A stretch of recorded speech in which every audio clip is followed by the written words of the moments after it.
Support ചെയ്യുന്നുണ്ടോ എന്ന് ഞാൻ പറയുന്നതായിരുന്നു. ആ 3 കാര്യം എന്ന് പറഞ്ഞത്, ഒന്നാമത് ആദ്യമേ പറഞ്ഞു ഇവിടെ ഒരു പൊതുയോഗത്തിനും പർച്ചേസ് ചെയ്യാൻ അനുവാദം കൊടുത്തിട്ടില്ല, പക്ഷെ നമ്മൾ പോയി സൈൻ ചെയ്തു എന്ന് പറഞ്ഞു. അപ്പോൾ അത്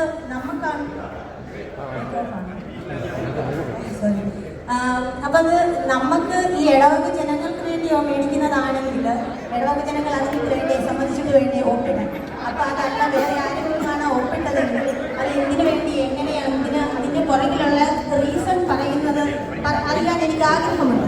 രണ്ടാമത്, നമ്മളിപ്പം സ്ഥലം മേടിച്ചാൽ തന്നെ നമുക്ക് ഇപ്പോഴുള്ള ഒരു പ്രശ്നങ്ങൾക്കും അത് പരിഹാരമാകുന്നില്ല. CCD ക്ലാസ്സുകൾക്കോ പാർക്കിങ്ങിനോ ഒന്നിനും അത് പരിഹാരമാകുന്നില്ല. അപ്പം ഇപ്പം നിലവിലുള്ള പ്രശ്നങ്ങൾക്ക് ഈ 6 വർഷം അല്ലെങ്കിൽ 3 വർഷം 4 വർഷം 5 വർഷം 10 വർഷം എത്ര സമയമാണെന്ന് വെച്ചാൽ അവിടെ ഒരു ബിൽഡിങ്ങോ പള്ളിയോ ക്ലാസ് റൂമോ ഒക്കെ പഠിച്ചു വരാനുള്ള അത്രയും സമയം നമുക്ക് എന്താണ് റെസൊല്യൂഷൻ, ഇപ്പം ഇവിടെ നമ്മൾ അനുഭവിക്കുന്ന പ്രശ്നങ്ങൾക്കുള്ള പരിഹാരം എന്താണ്, അതിനൊരു ഉത്തരം എനിക്ക് ആവശ്യമാണ്. പിന്നെ നമ്മളാരും പൊതുയോഗത്തിൽ എടുക്കാത്ത തീരുമാനത്തിന് സൈൻ ചെയ്തു, അതിൻ്റെ പുറകിലുള്ള റീസൺ അറിയണം.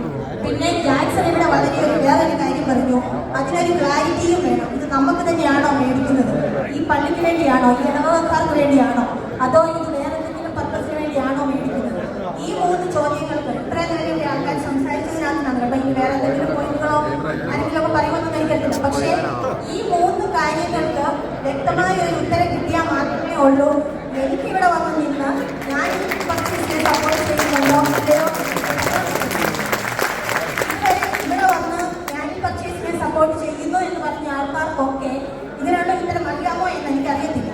പക്ഷെ ഞാൻ പറയുന്നത്, ഇനിയും നിങ്ങൾ ആരെങ്കിലും വന്ന് സപ്പോർട്ട് ചെയ്യുന്നുണ്ടോ ഇല്ല എന്ന് പറയുന്നുണ്ടെങ്കിൽ ഈ 3 കാര്യങ്ങൾക്കുള്ള ഉത്തരം അറിഞ്ഞിട്ട് വരണം പറയാൻ. ഞാനും അച്ഛൻ എനിക്കറിയാം ഒരാൾക്ക് ഒരു പ്രാവശ്യം വരാൻ പറ്റുന്നുള്ളൂ.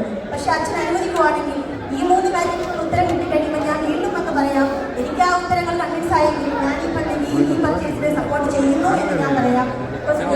ഞാൻ പള്ളിയിൽ വരുന്ന ആളാണ്, കമ്മ്യൂണിറ്റി സെന്ററിലും പോകുന്ന ആളാണ്, ഞാനിവിടെ വേദപാഠം പഠിപ്പിച്ചിട്ടുള്ളതാണ്, ഞാനിവിടെ പള്ളിക്ക് വേണ്ടി പല കാര്യങ്ങൾ ചെയ്തിട്ടുള്ളതാണ്. ഞാനൊരിക്കലും ഒരു പള്ളി വിരോധിയോ എതിർക്കുന്നയാളോ ഒന്നുമല്ല. പക്ഷേ എനിക്ക് എൻ്റെ മനസ്സാക്ഷിയെ ബോധ്യപ്പെടുത്തണം ഞാൻ ചെയ്യുന്ന കാര്യം ശരിയാണെന്ന്. എനിക്കെൻ്റെ മനസ്സാക്ഷിയെ ബോധ്യപ്പെടുത്തണം ഞാൻ ചെയ്യുന്ന കാര്യങ്ങൾ ശരിയാണെന്ന്. എനിക്കത് കുഞ്ഞു കാര്യമാണെങ്കിലും ഞാനതിന് മുഴുവനും ഡീറ്റെയിൽസ് അറിഞ്ഞിട്ട് മാത്രമേ ഞാനതിന് ഉത്തരം കൊടുക്കാറുള്ളൂ. ഓക്കെ, ഞാൻ ഒരു കാര്യം പറഞ്ഞു തരുമോ, ഞാനൊരു കമ്പ്യൂട്ടർ സയൻസ് അല്ലെങ്കിൽ പ്രോഗ്രാമിംഗ് പഠിപ്പിക്കുന്ന ടീച്ചറാണ്.